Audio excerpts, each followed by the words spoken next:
అందరికీ నమస్కారం. ఈనాటి మన లోతైన విశ్లేషణకు స్వాగతం.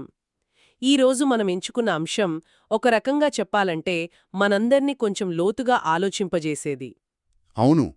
చాలామందికి తమ గురించి తాము పునరాలోచించుకునే అవకాశం ఇచ్చే అంశమిది. ఖచ్చితంగా. ఈరోజు మనం విరక్తిలోని రెండు కోణాలు అనే మూలాల ఆధారంగా ఒక ప్రత్యేకమైన పరిశోధన చేయబోతున్నాం. దీని ప్రధాన లక్ష్యమేంటంటే అహంకారం ఎంత సూక్ష్మంగా దయలేనితనాన్ని ఆధ్యాత్మిక సాధన అనే ముసుగులో కప్పిపుచ్చుతుందో అర్థం చేసుకోవడం. నిజమే.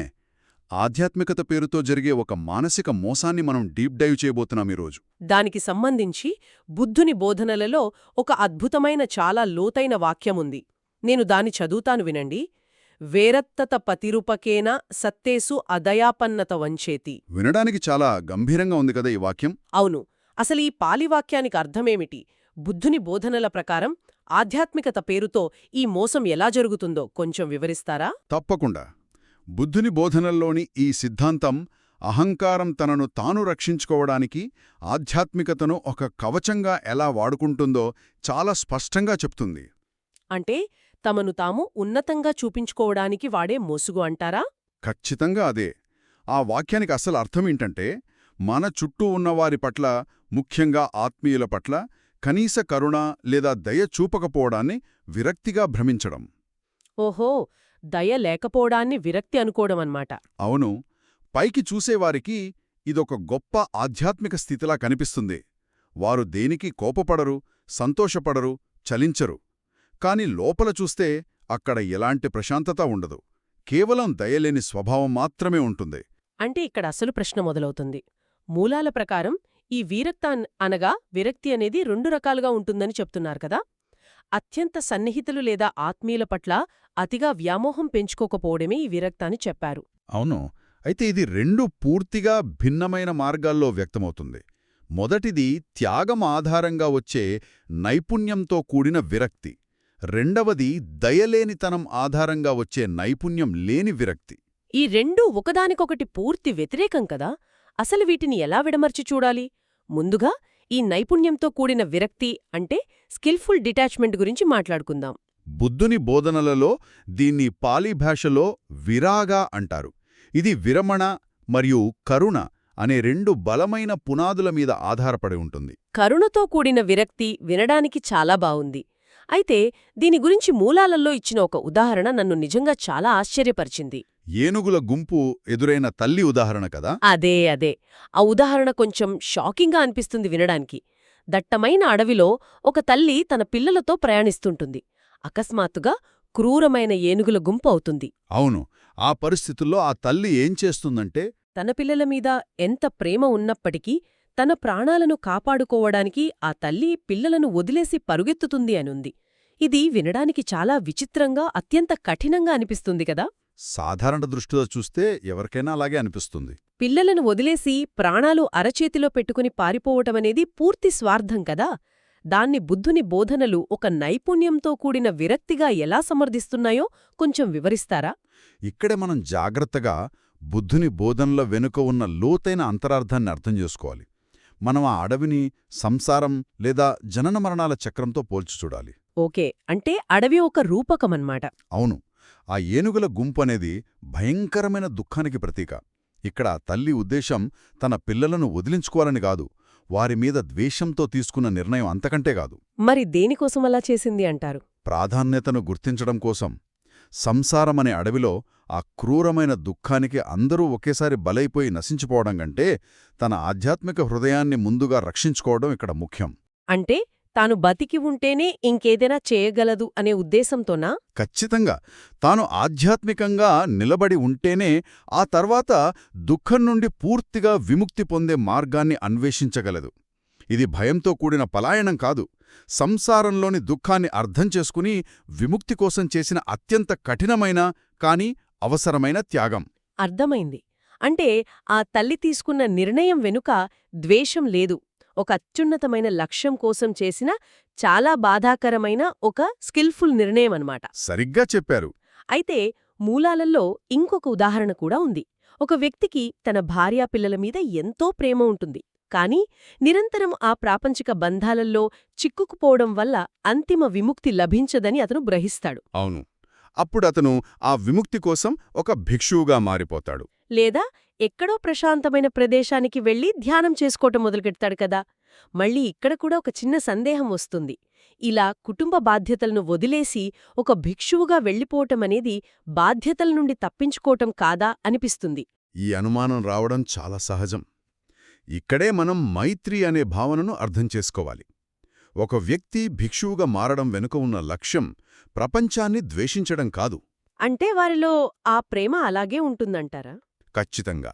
ఈ నైపుణ్యంతో కూడిన విరక్తిలో అంతర్గతంగా మైత్రి ఎప్పుడూ ఉంటుంది. వారు కేవలం ఆ వ్యామోహాన్ని లేదా అతుక్కుపోయే స్వభావాన్ని మాత్రమే వదులుకుంటారు. వ్యామోహం వేరు, శ్రద్ధ వేరు అని మనం అర్థం చేసుకోవాలిక్కడ. 100% వారిలో తమ కుటుంబం పట్ల, సకల ప్రాణుల పట్ల ఉండే శ్రద్ధ అలాగే ఉంటుంది. ఆ ఆధ్యాత్మిక విముక్తి అనేది చివరికి అందరికీ మేలు చేస్తుందనే ఒక విశాలమైన దృక్పథమది. వారి మనస్సు చాలా తేలికగా, స్పష్టంగా ఉంటుంది. అంటే వాళ్ళు బాధ్యతలను వదిలేయరు, సత్యాన్వేషణలో భాగంగా ఇంకొక ఉన్నతమైన బాధ్యతను స్వీకరిస్తారు అన్నమాట. అవును. లోపల ఎలాంటి గందరగోళం ఉండదు. వారు భౌతికంగా దూరంగా ఉన్నా మానసికంగా అందరి శ్రేయస్సును కోరుకుంటూనే ఉంటారు. చాలా స్పష్టంగా వివరించారు. సరే, ఇప్పుడు ఈ నాణ్యానికున్న రెండవ వైపు చూద్దాం. అదే నైపుణ్యం లేని విరక్తి, అంటే అన్స్కిల్ఫుల్ డిటాచ్మెంట్. ఇది మనం చాలా జాగ్రత్తగా గమనించాల్సిన కోణం. అవును, ఇందాక మనం అనుకున్నట్లు ఇదొక పెద్ద మోసం. ఆధ్యాత్మిక ముసుగులో బాధ్యతల నుండి తప్పించుకోవడం. ఇతరుల అవసరాలను తీర్చడం ఒక పెద్ద ఇబ్బందిగా భావిస్తారు వీరు. అదే, కేవలం సొంత సౌకర్యం కోసం కుటుంబ సభ్యులను, ఇతరులను నిర్లక్ష్యం చేయడం దీని ప్రధాన లక్షణం అనే మూలాలలో చదివినప్పుడు మనకు నిజ జీవితంలో ఇలాంటివాళ్లు చాలామందే కనిపిస్తారు కదా అనిపిస్తుంది. అసలు వీళ్ల మనసులో ఏముంటుంది? దీన్ని బుద్ధుని బోధనలలో చేతన అని పిలుస్తారు. చేతన అంటే మన ప్రతి చర్య వెనుక ఉండే అంతర్గత ఉద్దేశ్యం. ఆ ఉద్దేశ్యమే వారిని అలా ప్రవర్తించేలా చేస్తోందంటారా? అవును. బుద్ధుని బోధనల ప్రకారం ఈ నైపుణ్యం లేని విరక్తికి 2 ప్రధాన కారణాలున్నాయి. ఒకటి విభవ తన్హా, అంటే బంధాలు తెంచుకోవాలనే ఒక రకమైన విపరీతమైన తపన. ఈ రోజువారీ గొడవలు నా వల్ల కాదు, ఇక్కడ్నుండి తప్పించుకుంటే చాలు అనే కోరిక. ఓహో, తప్పించుకునే ధోరణి అన్నమాట. మరి రెండవ కారణం? రెండవది అంతకంటే ప్రమాదకరమైనది పటిఘ. పటిఘ అంటే విముఖత లేదా లోపల దాగియున్న తీవ్రమైన చిరాకు. అంటే పైకి ఏమీ అనకపోయినా లోపల చాలా విసుగుంటుందన్నమాట. ఖచ్చితంగా. ఈ 2 లక్షణాలున్న వ్యక్తి ఇతరుల పట్ల కనీస దయనూ చూపించలేడు. ఇతరులకేదైనా అవసరం వచ్చి సహాయం అడిగితే వీరికదొక పెద్ద చికాకుగా అనిపిస్తుంది.